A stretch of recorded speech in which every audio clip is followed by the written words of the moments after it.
भांड्यांसाठी कामगारांची लूट, कामगार आयुक्त निलेश एलगुंडे गप्प का? भाग 1. इमारत आणि इतर बांधकाम कामगार कल्याणकारी मंडळातील नोंदणीकृत कामगारांना शासनाच्या वतीनं भांडी बर्तन वाटप करण्यात येत आहे.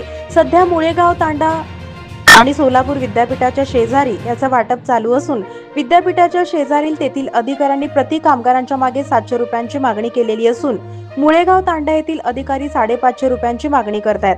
याबाबत अनेक कामगारांनी तक्रारी देऊन देखील सहाय्यक कामगार आयुक्त निलेश एलगुंडे यांनी दखल घेतलेली नाहीये.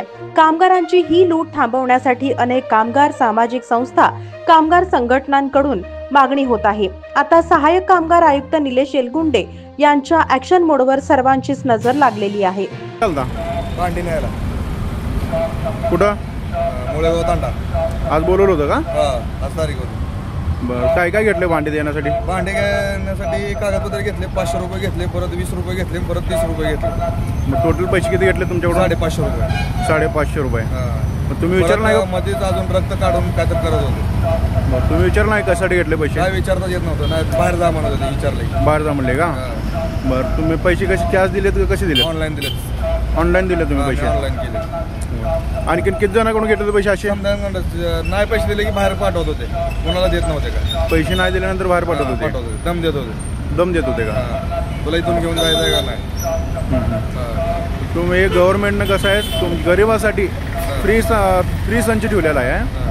मग तुम्ही म्हणायला पाहिजे होतं की बाबा हे गव्हर्नमेंटतर्फे आम्हाला फ्रीमध्ये आहे, तुम्ही आमचे पैसे कोणच बोलू शकत नाही. मग तुम्हाला दमदाटी करत होते? समजायला दमदाटी करत होते मला सगळ्यांना. किती लोक आहेत तिथं?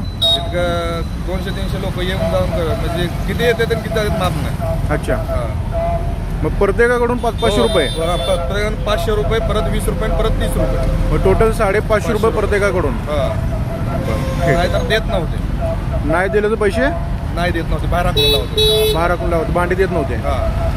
ठीक आहे. ते काय येत का तुमच्या? ते किती 500 रुपये घेतले तुमच्याकडे? किती घेतले पैसे? किती घेतले तुमचे? प्रत्येकाला 500 रुपये घेतले. तुम्ही विचारलं नाही पैसे कशाला मागितलं म्हणून? दिला मागतात म्हणून विचारलं नाही तुम्ही?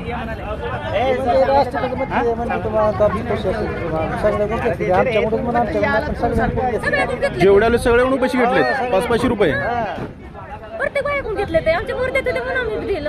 आमचा विषय कुठे आहे? अहो तुम्हाला फ्री मध्ये सगळ्यांना, तुम्ही कसं काय पैसे दिले सगळ्यांना? काय म्हणलं एजंट? पैसे द्यावे लागतील म्हणलं तुम्हाला. अहो ह्यांनी 500 घेऊन परत तुम्हाला तू इथं शिक्का मारायचा. काय जाऊ शिक्का मारून नुसतं उचलून बॉक्स द्यायला तुम्हाला 30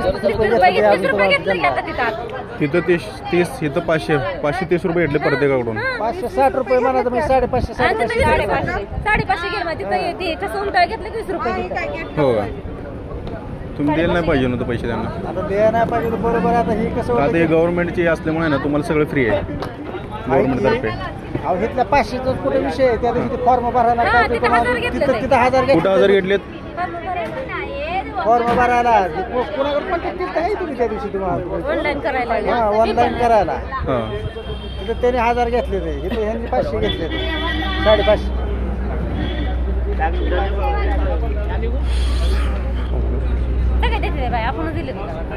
बरं आता जेवढे बाहेर येते सगळ्यांनी पैसे दिले? सगळे यांचा कितीतरी म्हणजे ही मोठा मग भरपूर यांचा धंदा चालू आहे की? अहो लय धंदा यांचा.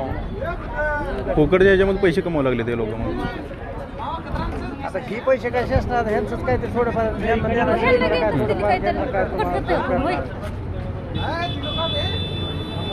भांडी थोडक्यात विकत आहे ती मला. ती पळत त्याला काय सांगलं? नाही हिनंच सांगितलं रे. हिनंच सांगितलं पैसे